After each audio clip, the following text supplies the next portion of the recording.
Hi friends, MD Vegan. I make a new pea soup. That's my 5-minute pea soup. I invented it. I believe. You never know what's out there. But I saw it first in my and I never found one earlier than this one. It was one of my first recipes. 8-9 years ago or so I began with my videos, and this was one of the first ones. You just blend frozen sweet peas. Here these are more than 2 cups a little bit. They are very easy to get. They are easy to store. They are super healthy, inexpensive, perfect food, I would say. You can get them fresh. You would really have it raw, fully raw. You would get it fresh, but that's much more expensive and you can't always get that. But these sweet peas are so easy to get when they're frozen. And you know when they freeze it, they blanch it. They put it into hot water for a second or so to get it, that makes it more durable. So the outside is a little bit hot, but it doesn't reach inside. So I don't think it's really not raw anymore, but you know, you can think about that as you wish. And yeah, to me these are wonderful. So, and I make it in many, many variations. It's so easy to make. Everybody likes it, almost. All my friends like my pea soup. And the trick is, I have to keep it raw. Let's say this kind of raw, you know. I have almost boiling water. This has boiled before, and it's now cooling down a little bit. And I found if I put the right amount of peas into the blender, put it right away. I put the peas into the blender, the 2 cups or so, that's 1 portion for me. You can make even a big pot for your friends. That's so easy. Then you need several blenders. Sometimes I make several batches when there are more people there. So I put the peas into the bottom here, and then I refine it with some cashews, for example, and avocados are an easy way to do it. You can always get a small handful of cashews, yeah, and a half avocado or so, yeah. That makes it nice and creamy. All the ingredients that I put into that, I combine them, avocados, pea and cashews, and in this case today I have a little of coconut butter, or coconut oil, just a tablespoon or so. All that to make it a little bit, and to change the texture a little bit and the flavor. They all are very nice with peas. Peas are high in protein, and they are very nice with a little bit of fat, the creaminess. You could either take cashews or avocados or coconut oil, whatever you like. Combine these. Today I put all 3 into it. I always change a little bit. But only avocado would make the texture not perfect. Only cashew would make the flavor not perfect. So, you know, every ingredient here I add, like cashews, avocados, and coconut oil, they all have a special texture and flavor. So I combine them, in this case today, not always, just to give it a try. So, these are the things to make it creamy, and now it comes to the flavor. And usually I put into a pea soup, that is always, and not always, but oftentimes I have a small piece of an onion, not too much, that can taste very strong. Onion is just a small piece of onion. Don't take too much, that can really be very sharp and ruin the flavor. It's the smallest piece. And a teaspoon of Himalayan salt, you can take any kind of salt, and black pepper. That is a standard. Not always, because sometimes I take chili pepper and different flavor. Chili vanilla, for example, one of my great favorites with a pea soup is chili vanilla pea soup. Chili and vanilla are together amazing, and they're also perfect with sweet pea. You gotta try that. There's a recipe out there, of course. You can look it up. So, but this is here, pepper and salt and a little bit of onion is a standard. But what's new today is parsley and celery together. You know, parsley and celery, yes, this is a small half bunch of parsley with the stems, and here 1 or 2 small stalk celery. Celery and parsley are something I put into many soups. It's a very traditional seasoning, a vegetable, green vegetable, for soups, broths, and all kinds of food, sauces. They put always these two in, parsley and celery.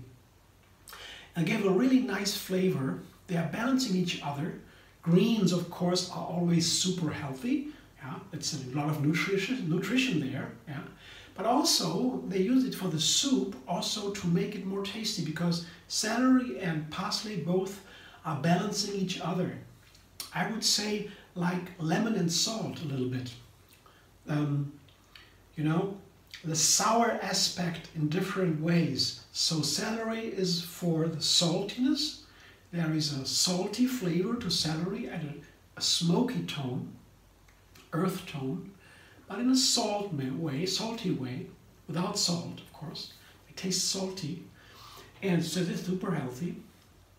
And this, the parsley makes it a little bit sour. There's a sour green tone to it.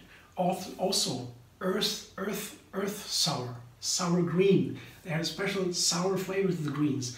Hard to describe, but parsley is very much for that. It goes very nice with lemon, for example, the parsley. Enough of that descriptions, that never really works, but to give you an idea a little bit how I compose that.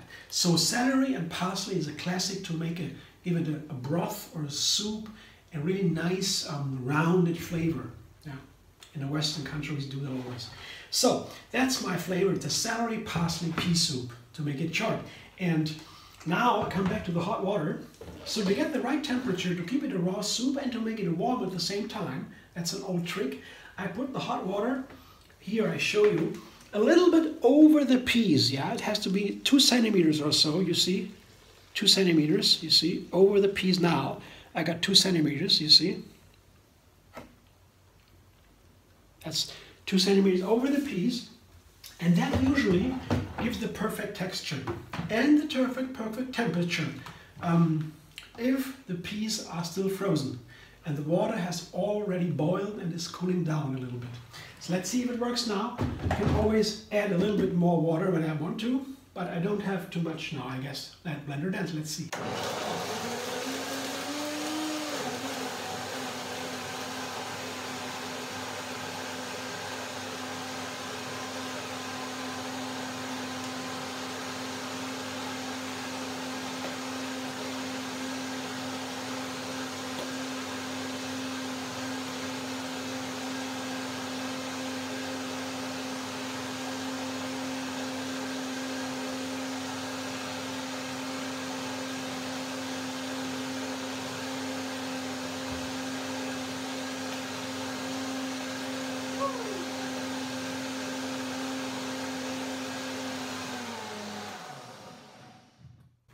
A new pea soup in the making. I never did that before. It seems a little bit thick. Okay, I can add some water. But what's most interesting is now the flavor. How does the parsley and the celery together, how does that work out? Yeah, it's a little bit thick. Yeah, I like it a little bit creamier, runnier. But I can add a little bit of water. Doesn't matter. Let's taste it. Maybe I need some more seasoning. Let's see.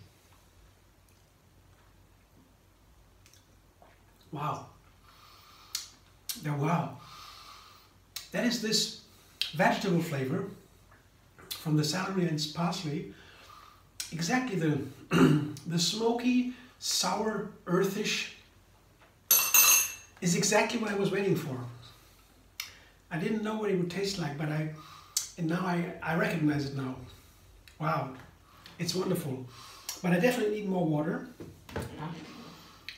It's a little bit cool from the peas, so more water is of course needed. I'll blend one more time. It's too thick, and maybe I need more salt then. Add some more water. That means usually some more salt. I just give a little bit on my hand, because that's what water does. It dilutes the flavors, and a little bit of salt might be exactly what I need. And yes, a little bit of pepper, not too much. Here I have my black peppercorns. I'll put it in my hand before to measure it easily. So just a little bit, you know.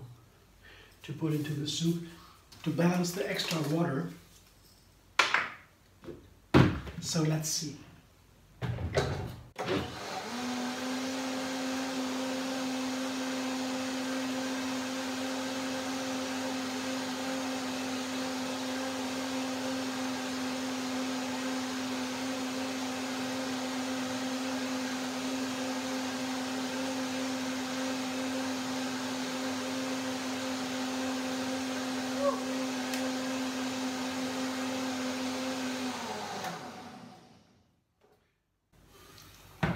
Now the texture is the topic. Now the texture looks nice. Let's see if the salt and pepper is okay. Oh yeah, the texture is now really nice. It's runny, and that's what a soup should be like. I like my soups a little bit runnier. Let's see.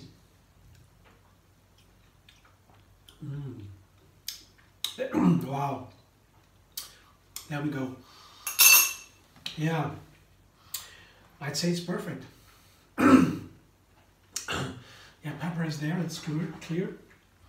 You know, let's see. Maybe some more salt, let's see. One more time.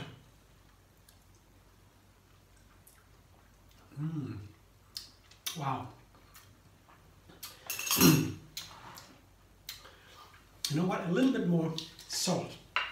The pepper is perfect. It's a little bit, yeah, it's hot, but a little bit hot, a little bit very nice, but some amount of, just a little bit, you see. Again, not more, a small amount here. A little bit more. It can be just, you know, adding just the right amount of salt can bring it to the perfect point. A little bit too much, it all breaks together. It's really true. Salt is very special. It's what I wouldn't call it a seasoning. Salt is more like, it rounds up all the flavors, because salt is also needed for, you know, the exchange of water and nutrients in the cells of our body. The water is needed to let the nutrients come in and out of the cells through the cell walls. There are little holes, and the water needs a certain amount of salt to have this exchange of nutrients. And that's why we need every day 6 to 7 grams of salt. If we don't have that, we would die, because that wouldn't work. And in the same way, the salt plays a very distinct role in our flavor. Okay, that's a topic by itself, but what the chefs know is can have the perfect amount of salt to have the perfect flavor. If it is a little bit too much, wow, it's away. And if it's a little too little, you don't re-taste it. Although really you have to hit the point. Let's see if that works now.